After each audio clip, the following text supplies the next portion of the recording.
Good morning, students. In today's class, now we are going to discuss about kinds of preference shares. In previous class, we discussed about kinds of shares. Number one, equity shares, and number two, preference shares. But equity share की जब हम condition लेके चल रहे हैं तो equity share generally एक ही तरह का होता है और वो एक तरह से वोटिंग राइट्स भी रखते हैं इक्विटी शेयर होल्डर्स, वो एक तरह से ऑनर ऑफ द कंपनी भी बनते हैं अपने पास में, लेकिन उन्हें प्रेफरेंशियल राइट्स नहीं मिलते हैं डिविडेंड रिसीव करने के लिए, या कंपनी जब वाइंड अप होती है तो उनको प्रेफरेंस शेयर को कैपिटल प्रेफरेंशियल होल्डर को पेमेंट करने के बाद में पैसा मिलता है, कुछ रिमेनिंग अमाउंट रहता है। बट आज का जो हमारा पहला टॉपिक है वो हम डिस्कस करेंगे kinds of preference share. Generally हम जब प्रेफरेंस शेयर को क्लासिफाइड करेंगे तो कितनी कैटेगरी में हम इसको क्लासिफाइड कर सकते हैं वो आपको देखना है। बट उससे पहले एक बार मैं प्रेफरेंस शेयर को दोबारा से रिपीट कर रहा हूँ। What is the meaning bye preference share? एक नॉर्मली कंडीशन है, चाहे इक्विटी शेयर हो चाहे प्रेफरेंस शेयर हो, हम डेफिनेशन के ब्याह पे तो एक ही चीज मानते हैं, ये यूनिट्स में डिवाइडेड होती है जिसका एक स्मॉल डिनोमिनेशन होता है, और each units known as a shares as well as equity share as well as preference share, कि एक यूनिट्स में डिवाइड है जो एक स्मॉल डिनोमिनेशन और face value nominal value carry करती है, और ईच यूनिट को हम ईच शेयर को बोलेंगे या तो इक्विटी शेयर या प्रेफरेंस शेयर। बट कुछ राइट्स के ब्याह पे, कुछ बेनिफिट के ब्याह पे, कुछ फैसिलिटीज के ब्याह पे हम इसको डिफरेंस कर सकते हैं, अलग अलग डेफिनेशन में डिफाइन कर सकते हैं। फॉर एग्जाम्पल मैं दोबारा से प्रेफरेंस शेयर को रिपीट कर रहा हूं। Number one, such shares are those which carry the following two rights।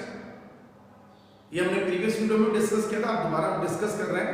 Generally to rights तो होते हैं, लेकिन मैंने आपको चार राइट्स टोटल बता रखे हैं। अगर किसी भी शेयर होल्डर को चार तरह के राइट्स मिल रहे हैं तो शेयर उसके जो होंगे वो प्रेफरेंशियल कैटेगरीज के होते हैं। Number one, they have a right to receive dividend at a fix rate before any dividend is paid on equity shares. इसको मैं एग्जांपल से एक्सप्लेन करूंगा। फॉर एग्जांपल 1 लाख रुपए के प्रेफरेंस शेयर्स किसी ने ले रखे हैं और उस पे रेट ऑफ डिविडेंड गिवन है 10%। प्रेफरेंस शेयर के पहले आपको रेट गिवन होगी 10% preference share, 8% preference share, 12% preference share. It is a rate of dividend. तो एक हम मान सकते हैं एक्स्ट्रा बेनिफिट प्रेफरेंस होल्डर को मिलता है कि इन्वेस्टमेंट उसने 1 लाख रुपए कंपनी में कर रखा है, बट एनुअली बेसिस पे अब वो कंपनी उसे उस प्रेफरेंस शेयर होल्डर को at the rate of 10% dividend pay करेगी। दैट मींस अगर मैं 1 लाख का 10% फाइंड आउट करूं तो जो प्रेफरेंस शेयर डिविडेंड है 1 लाख इनटू 10/100 अगर हम कैलकुलेट करते हैं रुपीस 10,000। ओके, ये 10,000 रुपीज जो है उसको प्रेफरेंशियल डिविडेंड मिलेगा। ओके, लेकिन ये प्रेफरेंशियल डिविडेंड उसको ईयर टू ईयर मिलता रहेगा, लेकिन प्रॉफिट है। अगर इक्विटी शेयर होल्डर को डिविडेंड मिलेगा तो इसके बाद में मिलेगा। तो सबसे पहला राइट प्रेफरेंस शेयर होल्डर का क्या हो गया है कि they have right to receive dividend at a fix rate before any dividend is paid on equity share at the end of the year. Okay, number two, when the company is wound up, company जब बंद हो जाती है, wind up हो जाती है, हमारी close हो जाती है, तो they have rights to receive return of a capital before that of equity shares. Equity share से पहले जो प्रेफरेंशियल होल्डर होंगे उन्हें उनकी कैपिटल रिटर्न करती है वो कंपनी। जैसे 1 लाख के शेयर्स थे प्रेफरेंस शेयर, तो वो उसको रिटर्न करना पड़ेगा, तो इन्वेस्टमेंट हो गया, कंपनी बंद हो रही है, तो अमाउंट रिटर्न करा जाएगा अपने प्रेफरेंशियल होल्डर को कंपनी के बिहाफ पे, लेकिन इक्विटी शेयर से पहले। अब दो एक्स्ट्रा मैंने राइट्स आपको और बता दिए इसमें। Number 3, preference shares have to right to participate in excess profit when a specified dividend has been paid in the equity shares.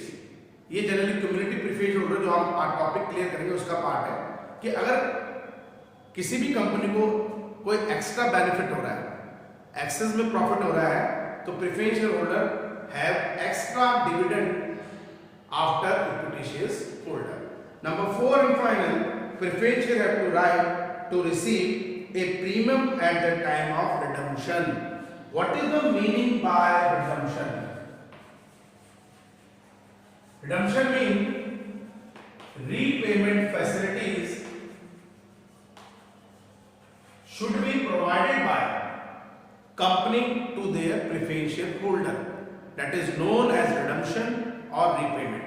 कि कई बार कंपनी जो होती है वो अपने प्रेफरेंशियल को एक बेनिफिट देती है कि सर आप ये प्रेफरेंशियल रखिए, आफ्टर 3 ईयर, आफ्टर 4 ईयर अगर आपको कभी भी मनी रिक्वायरमेंट है तो आप हमारे पास आ जाना, हम ये प्रेफरेंशियल ले लेंगे और आपको रिडम्पशन कर देंगे, रिपेमेंट कर देंगे। तो प्रेफरेंशियल होल्डर को एक रिडम्पशन की भी फैसिलिटीज मिलती है after 2 year 3 year, but at A premium. 1 lakh रुपए इन्वेस्टमेंट कर रहा और रिडम्पशन की फैसिलिटी मिल रही है एट प्रीमियम। 1 लाख तो पार पे हो गया, वो तो उसको रिटर्न होगा, लेकिन कंपनी अगर प्रीमियम उसको पे कर रही है तो 1 लाख के ऊपर उसको प्रीमियम मिलेगा, 10% 12% जो भी हमारे पास रेट है हम उसको प्रोवाइड करा सकते हैं। तो प्रेफरेंशियल होल्डर का जो चौथा राइट्स होता है वो होता है preferential have to right to receive a premium at the time of redemption. Okay, ये कंडीशन है। तो इस फैसिलिटीज के ब्याह पे हम इक्विटी शेयर और प्रेफरेंशियल को अलग अलग डिफाइन कर सकते हैं। बाकी मैंने बता दिया ये शेयर्स होते हैं, एक यूनिट्स होती है जिनका एक स्मॉल डिनोमिनेशन होता है, बाकी नॉर्मल वैल्यू। नंबर 2, क्योंकि अकाउंटिंग प्रोसेसिंग जब हम करेंगे तो अकाउंटिंग प्रोसेसिंग में चाहे इक्विटी शेयर्स हो और preference share, same accounting processing should be followed by us. हम एक अकाउंटिंग जो प्रोसेसिंग है सेम फॉलो करते हैं, उसमें अलग नहीं मान सकते हैं। अब सबसे मेन बात, आज जो टॉपिक क्लियर करेंगे काइंड्स या types of preference shares. Normally preference share are 8 kinds. कि जो हमारे प्रेफरेंस शेयर्स होते हैं वो जनरली 8 काइंड्स के होते हैं। Okay, there are 8 kinds of preference share. Generally 8 kinds of preference share, professionally और भी होते हैं, 12-13 प्रेफरेंस शेयर्स होते हैं, बट हमारे सिलेबस के according there are 8 kinds of preference share.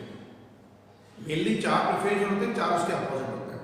Number 1 cumulative preference share. Number 1 अगर हम बात करें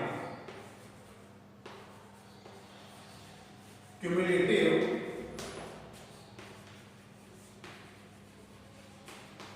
preference shares. What is the meaning by cumulative preference share? एक फैसिलिटीज के ब्याह पे प्रेफरेंस शेयर्स तो है, बट अकॉर्डिंग टू फैसिलिटीज हम इसको अलग अलग क्लासिफाइड कर रहे हैं। तो what is the meaning by cumulative preference share? Such shares the holder of which are entitled to recover the arrear of preference dividend before any dividend is paid on equity shares. एक normal payment, ठीक है, preference holder को dividend मिलता है, okay, 1 lakh के preference shares है, at the rate of 10% dividend है, 10,000 हमारा प्रेफरेंशियल डिविडेंड आ गया। लेकिन इन केस अगर कोई कंपनी उस फाइनेंशियल ईयर में, and of the current year, पूरा अमाउंट पे नहीं कर पाती डिविडेंड का, कुछ एरियर रह जाता है, तो ऐसी कंडीशन में अब नेक्स्ट ईयर में उसे इस एरियर का पेमेंट मिलेगा ही मिलेगा। फॉर एग्जाम्पल 10,000 प्रेफरेंस शेयर था, but at the current year, and of the current year, he received only 8,000. That means area of preference share dividend is rupees 8,000, 2,000. अब नेक्स्ट ईयर में उसको 10 नहीं बल्कि +2 करके 12,000 रिसीव होगा। तो क्यूमुलेटिव प्रेफरेंस शेयर में क्या होता है, नॉर्मली जो डिविडेंड होता है प्रेफरेंशियल होल्डर का, वो कभी भी उसका लैप्स नहीं होता, कभी भी उसको एरियर नहीं रह जाता है, वो आपको आगे फॉलोइंग ईयर्स तक, ये नहीं कि नेक्स्ट ईयर में मिले, अगले फॉलोइंग ईयर, अगले फॉलोइंग ईयर्स तक उसको मिल जाएगा, पूरा पेमेंट उसको होगा। तो नॉर्मली कंडीशन में दोबारा रिपीट कर रहा हूँ, such share the holder of which are entitled to recover the area of preferential dividend before any dividend is paid on equity shares. The means that if and any year the profit of the company are insufficient to pay dividend of those shares, the dividend keep on accumulating until is fully paid. जो मैंने भी explain भी कर दिया है कि arrear है, कोई बात नहीं, सिक्योर है प्रेफरेंशियल होल्डर कि उसको आने वाले फॉलोइंग ईयर में पूरा एरियर मिलेगा ही मिलेगा।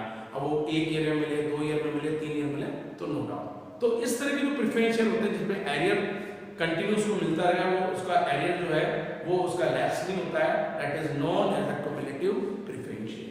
नंबर 2, अब इसका अपोजिट कर लीजिए, non cumulative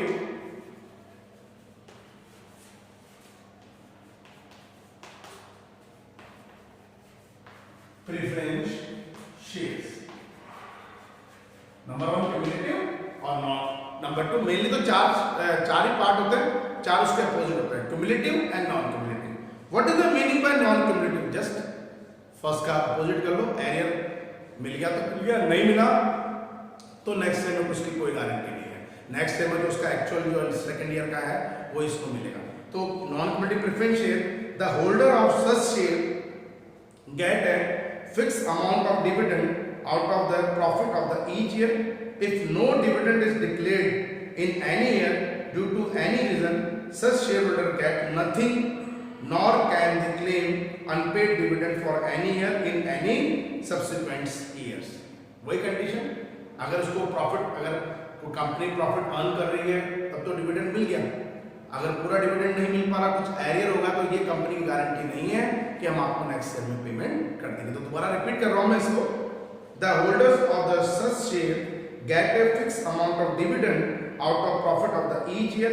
If no dividend is declared in any year due to any reason, such shareholder can get nothing, nor can they claim unpaid dividend of any year if in any subsequent year. Okay, ये हो गया non cumulative. Number 3, participating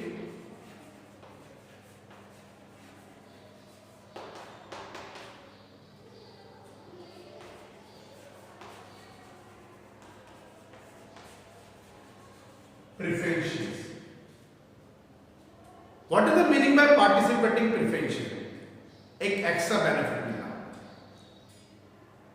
company अगर surplus profit earn करी, मैं normal language में आपको बता दूं, कंपनी एक फिक्स रेट पर उसको डिविडेंड डिक्लेयर कर रही है, ओके, बट अगर कंपनी कुछ एक्स्ट्रा अर्न कर रही है तो इक्विटी शेयर होल्डर को पेमेंट करने के बाद में पहले प्रेफरेंस शेयर, फिर इक्विटी शेयर, फिर भी कंपनी के पास जो सरप्लस प्रॉफिट अवेलेबल होता है तो कंपनी क्या करेगी, उस एक्स्ट्रा प्रॉफिट पे पार्टिसिपेटिंग प्रेफरेंस शेयर होल्डर को और इंसेंटिव पे करती है।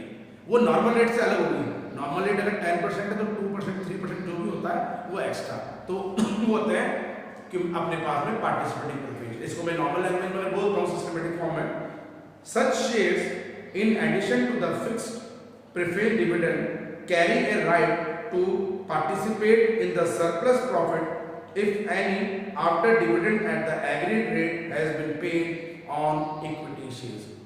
पहले फिक्स रेट पे प्रेफरेंस शेयर को पेमेंट होगा, प्रॉफिट रहेगा, इक्विटी शेयर को डिविडेंड पे करा, फिर भी अगर प्रॉफिट सरप्लस हो जाता है तो कंपनी एक एक्स्ट्रा बेनिफिट देगी पार्टिसिपेटिंग प्रेफरेंस शेयर होल्डर को, एक एक्स्ट्रा डिविडेंड पे करती है जिसको बोलते हैं participating preference share. According to facilities हम अलग मान रहे हैं।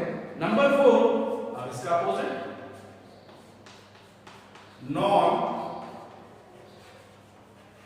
Participating preference shares.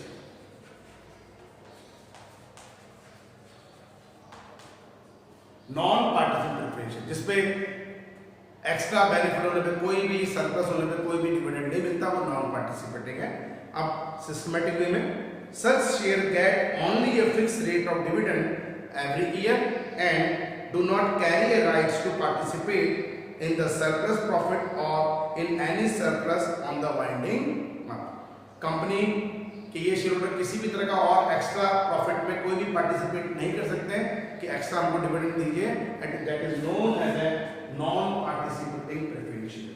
Okay, number 5, redeemable preference shares.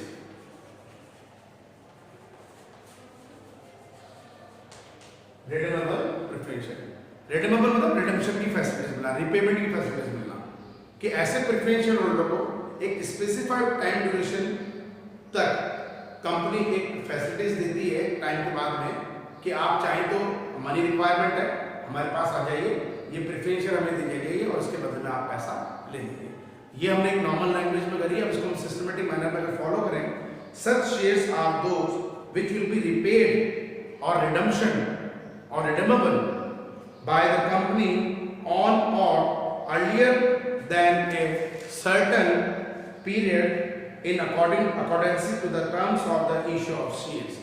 वही है कि एक स्पेसिफाइड टाइम ड्यूरेशन तक या उसके बाद तक भी हम मान सकते हैं, उससे पहले तो नहीं हुआ क्या, अगर कोई भी कंपनी अपने प्रेफरेंस शेयर होल्डर को फैसिलिटीज देती है, if you require any amount in the future,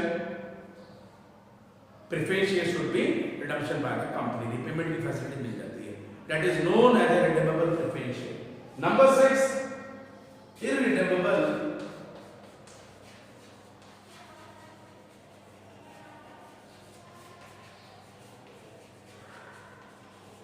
preference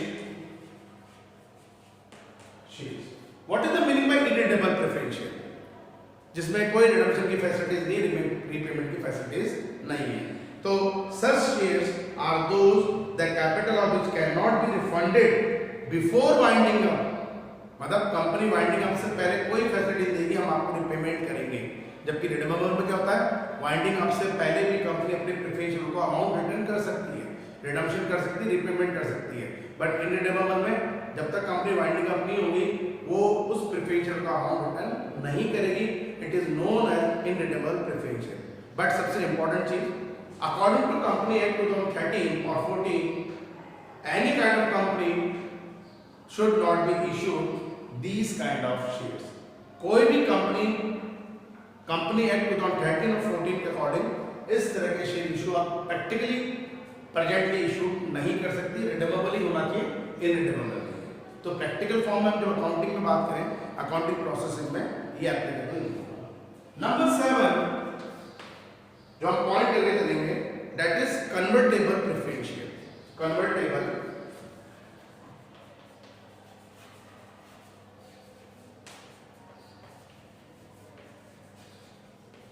preference share.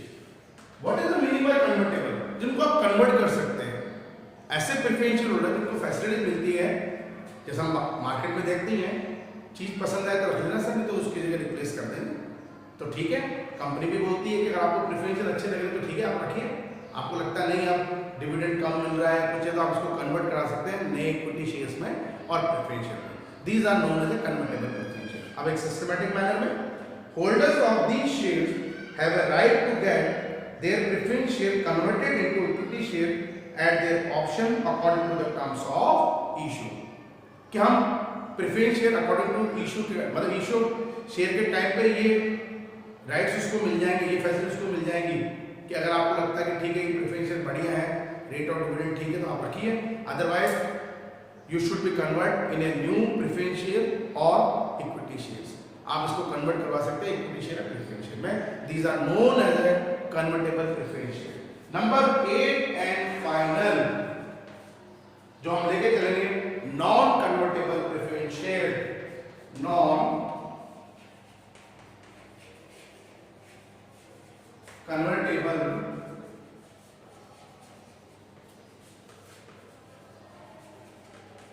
What is the meaning by non convertible preference share? इसका अपोजिट कर लीजिए कि at the time of issue of shares company should not given any kind of facilities to the shareholder to convert them into new equity shares or new preference shares. Okay, that is known as a non-convertible preference share. अब when the holder of the preference share have not been confirmed the rights of getting their preference shares converted into equity share are known as a non-convertible preference shares. Okay. अब होने में तो preference share bye guaranteed भी होता है, लेकिन हमारे syllabus में नहीं है, हम इसको डिस्कस नहीं करेंगे। तो मेनली जो आज की क्लास में हमने डिस्कस करा काइंड्स ऑफ प्रेफरेंस शेयर या type of preference share. There are 8 types of preference share. I repeat once again. Number 1 cumulative preference share, जिसपे एक फिक्स रेट पे डिविडेंड प्रेफरेंस शेयर होल्डर को मिलता है। इन केस अगर कोई एरियर रह जाता है preference shares in a particular year में, preference share dividend will be paid to him in a future years। आपको फॉलोइंग ईयर्स में उसको पेमेंट करना पड़ेगा अपने प्रेफरेंस शेयर होल्डर्स को। ये पैसा हमारे पास में कभी बैड डेब्ट्स नहीं होता उसका, ये एरर उसको मिलता रहेगा फॉलोइंग ईयर्स में, कोई प्रॉब्लम नहीं है। जबकि इसका आपको जो नॉन क्यूमुलेटिव में केवल डिविडेंड जिस ईयर में डिक्लेयर हो रहा है उसी ईयर का मिलेगा। अगर कुछ एरर हो गया, वो बैड डेब्ट्स हो गया है, वो उसको नहीं मिलेगा। नेक्स्ट ईयर में वो एरियर होगा, वो उसका कोई भी आउटस्टैंडिंग नहीं है, कोई पेमेंट नहीं होगा। नेक्स्ट ईयर में उसको जो सेकंड का डिविडेंड है वो क्लियर होगा, वो मिलेगा। पार्टिसिपेटिंग प्रेफरेंस शेयर एक एक्स्ट्रा डिविडेंड उसको मिलता है excess profit of the company में after payment of preference share and equity shares. जबकि सॉरी नॉन पार्टिसिपेटिंग में प्रेफरेंस शेयर होगा ऐसा कोई पार्टिसिपेट नहीं है एक्स्ट्रा प्रॉफिट के ऊपर कि he will receive extra या excess dividend on excess profit. Next, redeemable preference share redemption की facilities है at the time of issue एक specific time duration के duration में specific time के अंदर या उसके बाद में should be converted, should be receive amount by the shareholder to the company is known as redeemable preference shares. ठीक है, नॉन रिडीमेबल इनरिडीमेबल प्रेफरेंस शेयर जो अभी मैंने एक्सप्लेन भी किया था अकॉर्डिंग टू कंपनी एक्ट 2013-14 इस तरह के प्रेफरेंस शेयर अब इशू नहीं होते हैं, रिडीमेबल ही होने चाहिए हमारे पास में, बट इनरिडीमेबल में facilities of repayment is not provided to the preference share holder. 7 convertible preference share एक कन्वर्ट कर सकते हैं इशू ऑफ प्रेफरेंस शेयर के टाइम पे ही कि ठीक है आप उस टाइम बाद एक सर्टेन पीरियड के बाद में should be converted in new equity shares और preference shares डिविडेंड कम लगे तो आप न्यू प्रेफरेंस शेयर लेके उस पर डिविडेंड रेट बढ़ा भी सकते हैं, that is known as a convertible preference share. And last and final non convertible preference share इसमें कोई भी कन्वर्शन फैसिलिटीज नहीं मिलेगी, जो प्रेफरेंस शेयर आपको वही मिलेंगे, उसके अलावा कोई कन्वर्टेबल की फैसिलिटीज नहीं है, आप इसको फ्यूचर में नए इक्विटी शेयर प्रेफरेंस शेयर में कन्वर्ट नहीं कर सकते। तो आज की क्लास में हम इतना ही करेंगे काइंड ऑफ प्रेफरेंस शेयर, फिर भी आप लोग क्यूरीज वगैरह होते हैं, डाउट्स हैं वो आप हमसे डिस्कस कर सकते हैं। Thank you and have a nice day.